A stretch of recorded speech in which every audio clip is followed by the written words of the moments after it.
Imperialism کا مطلب ایک نسل یا قوم کے لوگ جو سیاسی و معاشی طور پر طاقتور ہوں اور دوسری نسل یا قوم جو سیاسی و معاشی طور پر کمزور ہو اس پر غلبہ اور تسلط حاصل کریں۔ اور کلچر کا مطلب لوگوں کے ذہن کی نمائندگی کرتا ہے۔ کلچر تبادلہ خیال ہے، یعنی لوگ اپنے کلچر کے ذریعے اپنے خیالات ایک دوسرے تک پہنچاتے ہیں۔ اور یورپ کے بارے میں خیال کیا جاتا ہے کہ یورپ کا کلچر سیاسی اور فنی اداروں کی وجہ سے مستحکم ہے، یعنی وہ کلچر افضل ہے جہاں ٹیکنالوجی اور سیاسی ادارے مضبوط ہیں۔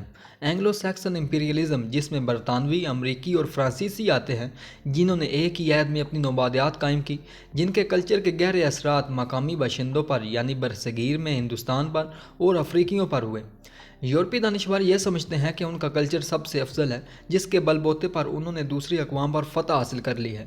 یورپ کی نشاط الثانیہ، جس نے فکر کی بہت سی جہتوں کو روشن کیا، وہ یونانی اور رومی تہذیب کے زیر اثر جو قرون وسطیٰ کی اسلامی تہذیب میں محفوظ رہیں پیدا ہوئیں۔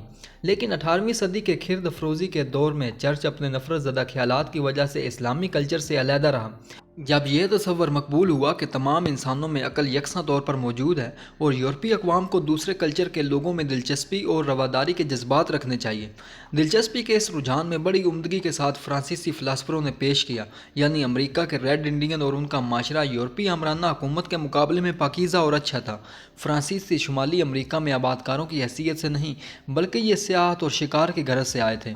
روسو کے پیروکار ہوں یا لوبروئے، سب نے اس بات پر زور دیا کہ یورپی اقوام کو چاہیے کہ وہ دور دراز ملکوں کی تہذیب و ثقافت میں دلچسپی لیں۔ فرانسیسی مفکروں نے شمالی امریکہ کے ریڈ انڈین کو خوش مزاج اور روشن خیال کہا، جب انہوں نے ان کی معاشرتی زندگی میں دلچسپی لی کہ وہ کس طرح رہتے ہیں، کیا سوچتے ہیں، اور ریڈ انڈین لوگ فرانسیسیوں کو اچھے لگے، اس لیے انہوں نے شریف انڈین اور کاؤ بوائے کے الفاظ استعمال کیے۔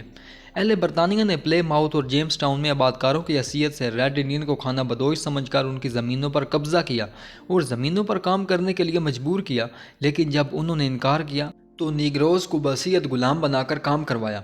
18ویں صدی جو روشن خیالی کی صدی تصور کی جاتی ہے، اس میں غلامی کو برداشت کرنے کی دو اہم وجوہات تھیں۔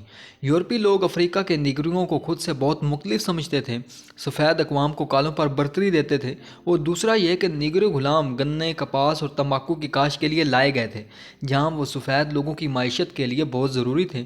تو انہوں نے کوشش کی کہ کالے لوگوں کی تعلیم اور معیار زندگی کو بلند کرنے کے لیے کسی بھی قسم کے مواقع نہیں دیے جائیں۔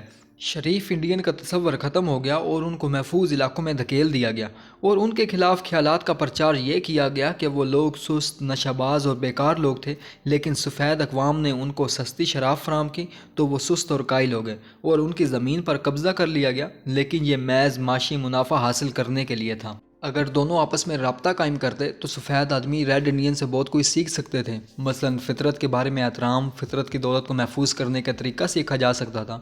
اوکلاہوما میں انڈین لکڑی کی حل استعمال کرتے تھے، گریٹ لیک میں مچھلیاں پکڑتے تھے، لیکن سفید آدمی نے زمین کو ریت کا میدان بنا دیا اور پانی میں صنعتی فضلہ پھینکا جس سے کوئی مچھلی زندہ نہیں رہی۔ اور امریکی نوجوانوں نے اسکول میں تعلیم حاصل کر کے انگریزی بولنی شروع کر دی۔ انہوں نے اپنے آباء و اجداد اور خاندان کے بوڑھے لوگوں کے لیے حقارت آمیز رویہ پیدا کیا، اور نئی نسل کو خاندانی روایات کے لیے کوئی احترام نہیں رہا۔ سفید آدمی نے ریڈ انڈین سے سخاوت اور فیاضی نہیں سیکھی۔ کلچر کے تبادلہ خیال میں آدمی کی عزت اس بات پر نہیں کہ اس کے پاس کیا ہے، بلکہ یہ کہ اس نے معاشرے کو کیا دیا۔ سفید آدمی نے ریڈ انڈین کو گھوڑا دیا تو بدلے میں خسرہ جیسی بیماریاں، مہلک ہتھیار، شراب، صنعتی معاشرہ کی بہت سی برائیاں سیکھی۔ اہل برطانیہ شمالی امریکہ میں آباد ہونے کی حیثیت سے گئے تھے، لیکن ہندوستان میں وہ تجارت کی غرض سے آئے تھے۔ ابتدا میں انہوں نے یورپی کلچر کو ہندوستان میں مسلط کرنے کی کوشش نہیں کی، لیکن 18ویں صدی میں اجنبی اور غیر کلچر کے مطالعے کا شوق پیدا ہوا۔ ہندوستان کے پہلے گورنر جنرل وارن ہسٹنگز نے کلکتہ میں عربی اور فارسی زبانوں اور مشرقی علوم کا ایک کالج کھولا، تو سر ولیم جیمز نے کیو گارڈن میں پگوڈا تعمیر کیا تھا۔ نپولین مصر فتح کے موقع پر اپنے ساتھ ماہر تعمیرات اور نقشہ نویس بھی لے گیا تھا تاکہ وہ قدیم عمارتوں کا مطالعہ کر سکیں۔ ہندوستان میں جیسے جیسے برطانوی اقتدار پھیلا، ایسے ایسے انتظامی مسائل پیچیدہ ہوتے گئے، اور برطانوی یہ سمجھنے لگے کہ ہر ہندوستانی بے ایمان ہے، اور وہ چاہتے تھے کہ ہندوستان کے انتظامی اداروں کو برطانوی طرز پر ڈھالا جائے۔ 1806 میں ایسٹ انڈیا کالج، جو بعد میں ہیلی بری کالج کہلایا، اس نے انڈین سول سروس کی تربیت کی۔ ہندوستان کے کلچر میں مذہب ہر پہلو میں رچا بسا ہوا تھا۔ انگریزوں نے مذہب کو سیاست سے علیحدہ کیا۔ 1813 میں عیسائی مشرقیوں کو ہندوستان داخلے کی اجازت ملی تو انہوں نے ہندوستانیوں کی طرز زندگی کو بھی بدلنا چاہا۔ انہوں نے روح اور مادہ کی دوئی کا تصور بھی پیش کیا اور بینتھم کے نظریہ افادیت کی تبلیغ بھی کی۔ اس کے تحت خوشحالی مسرت کا باعث ہوتی ہے اور اس کا انحصار معاشی ترقی اور اعلیٰ تعلیم پر ہے۔ انگریزوں نے مذہب کے زیر اثر ہندوستان میں ایسا تبلیغ کرنے والا طبقہ پیدا کر لیا جو ہندوستان کے لوگوں کو کلچر اور طرز زندگی کو بدل کر انہیں یورپی بنا دیں، جو یہ سمجھتے تھے کہ یورپی کلچر سب سے زیادہ افضل ہے۔ انتظامیہ کے عہدیداروں پر تجارت کی پابندی تھی، جو اس مشن کو پورا کرنے کے لیے جدوجہد میں مصروف ہو گئے۔ یہ دور سفید آدمی کے بوجھ کا دور کہلاتا ہے۔ بینٹک کے بقول انگریزی زبان تمام ترقی کی کنجی ہے۔ انہوں نے عدالتی زبان فارسی سے تبدیل کر کے انگریزی زبان رائج کر دی۔ انڈین سول سروس کے لوگوں کے لیے ہندوستانی کلچر اجنبی ہونے لگا اور تمام تعلیمی فنڈ انگریزی زبان کے فروغ اور یورپی سائنس کے لیے وقف کر دیا۔ لیکن ہندوستانیوں کے لیے کلچر کا یہ تبادلہ خیال خوشگوار ثابت نہیں ہوا، کیونکہ عدالتی کارروائی انگریزی میں ہوتی تھی اور سزائیں اجنبی لب و لہجہ میں سنائی جاتی تھیں۔ لارڈ میکالے کے بقول ہندوستانی انگریزی قوانین سے ناواقف ہیں۔ اہل برطانیہ نے کسی چیز کو زیادہ سے زیادہ حاصل کرنے کا جذبہ پیدا کیا، لیکن ہندوستانی فلسفہ یہ کہتا تھا کہ کوئی خواہش مت پیدا کرو۔ افادیت کے نظریہ کے زیر اثر وہ اس بات پر یقین رکھتے تھے کہ زیادہ مسرت حاصل کرنے کے لیے ضروری ہے کہ تعلیمی اور معاشی اصلاحات کی جائیں۔ 19ویں صدی میں امپیریلزم دو مولک نظریات نے شدید بنا دیا۔ ایک ڈارون کا نظریہ جس کو اصل شکل میں پیش کرنے کی بجائے تروڑ مروڑ کر پیش کیا گیا، یعنی جو معاشرہ سختیوں کو برداشت کرتا ہے وہ طاقتور اور مضبوط ہو جاتا ہے۔ لیکن 19ویں صدی میں طاقتور کا مطلب بہت مختلف تھا۔ وہ یہ تھا کہ جن کے پاس بندوقیں ہوں وہ ان کی مدد سے حکومت کرتے ہیں۔ فطرت کا اصول یہ ہے کہ ان کا حق ہے کہ وہ کمزوروں کو اپنے ماتحت رکھیں۔ اور دوسرا نظریہ نسل پرستی کا تھا۔ نسل پرستوں نے ڈارون کے خیالات کی دھجیاں بکھیرتے ہوئے اس بات پر زور دیا کہ نسل کا خالص ہونا انتہائی اہم ہے۔ اگر ایک خالص نسل پیدا کی جائے تو یہ انتہائی طاقتور اور زندہ رہنے والی ہوگی۔ ان کے درجات کے مطابق یہودی اور نیگرو سب سے نچلے درجے میں تھے۔ یہ نظریہ اسٹیورٹ چیمبرلن نے پیش کیا۔ اہل برطانیہ اپنی ذہانت اور اعلیٰ نسل کی برتری کو واضح کرنے کے لیے ہندوستان میں اپنے کارناموں کو بڑے زور و شور سے بیان کیا۔ انہوں نے ہندوستان میں شاہراہیں، پل اور اسپتال تعمیر کرائے۔ برطانیہ کے لیے ہندوستان کے کلچر کے لیے کوئی خاص احترام نہیں تھا۔ ہندوستان میں انہوں نے کامیابی نسلی برتری کی وجہ سے حاصل نہیں کی، بلکہ ان کی ٹیکنالوجی کی ترقی اور ہندوستانی معاشرہ جو ذات پات اور مذہب میں تقسیم تھا اس وجہ سے ہوئی۔ فرانسیسی لوگ سرمایہ دارانہ نظام کے وارث ہونے کے ساتھ ساتھ فرانسیسی انقلاب کے بھی وارث تھے۔ وہ نوبادیات کو جہاں اپنی معاشی ضروریات کے تحت ضروری خیال کرتے تھے، اس طرح وہ مساوات، اخوت اور آزادی پر بھی یقین رکھتے تھے۔ وہ خود کو کالے آدمی کا بڑا بھائی سمجھتے تھے۔ ان کی سب سے بڑی خدمت کالے لوگوں کو فرانسیسی بنانا تھا۔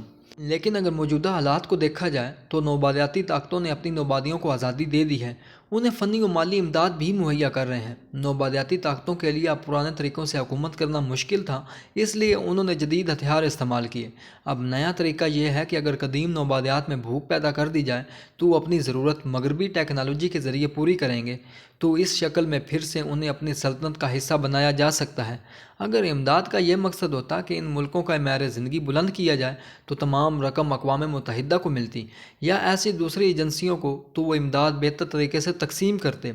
برطانیہ اور فرانس اقوام متحدہ کو چندہ کے طور پر رقم تو دیتے ہیں، لیکن 10 گنی رقم غریب ممالک کو اس گھر سے دی جاتی ہے کہ اس رقم کا وہ 65% حصہ ان کی اشیاء کی خریداری میں لگائیں گے اور امداد کا 75% حصہ اپنی سابقہ نوبادیات کو دیتے ہیں۔ دور جدید میں زبان ایسا ہتھیار ہے جس سے آسانی سے اپنے نظریات و خیالات کو مسلط کیا جا سکتا ہے۔ تعلیمی اداروں کو اس طرز پر چلایا جائے کہ وہ اپنے معاشی مفادات کی نگرانی کریں۔ یونیسکو کے اندازے کے مطابق 700 ملین لوگ ان پڑھ ہیں۔ ٹی وی، ریڈیو کے ذریعے تعلیم کو پھیلایا جاتا ہے اور یورپی زبان کو استعمال کیا جاتا ہے، اور ان پڑھ لوگ پروپیگنڈے کا شکار ہو کر رہ جاتے ہیں۔ اس تعلیم کا یہ اثر ہے کہ ٹی وی چینلز ہوں یا ذرائع معلومات کے جدید ذرائع، لوگ انقلابی خیالات اور معلوماتی پیغام کے بجائے مزاحیہ پروگراموں میں دلچسپی لیتے ہیں۔ انسان اس کائنات کا مرکز ہے۔ حقیقت میں اس کا پس منظر عیسائیت کا نظریہ گناہ تھا۔ 18ویں صدی میں اس خیال کو تقویت ملی کہ اس دنیا میں بوجھ اور قرض لیے وہ دنیا میں پیدا نہیں ہوتا، بلکہ وہ بنیادی حقوق لیے دنیا میں آتا ہے۔ خدا نے انسان کو تمام بنیادی حقوق، زندگی، آزادی اور خوشی دی ہے۔ اگر انسان ان حقوق سے محروم ہے تو وہ سمجھتا ہے کہ یہ خدا کی غلطی ہے۔ انسان دکھ، ناانصافی، بیماری، مفلسی، بڑھاپا اور موت کا شکار ہوتا ہے تو وہ خدا سے شکایت کرتا ہے۔ آج انسان خدا کی طاقت پر یقین چھوڑ کر ریاست کو قصوروار ٹھہراتا ہے، تو اس سے فلاحی ریاست کا تصور ابھرا کہ اگر صفائی کا انتظام ہو، کھانے پینے کی چیزیں بازار میں موجود ہوں، تو انسان خوشی اور مسرت حاصل کر سکتا ہے۔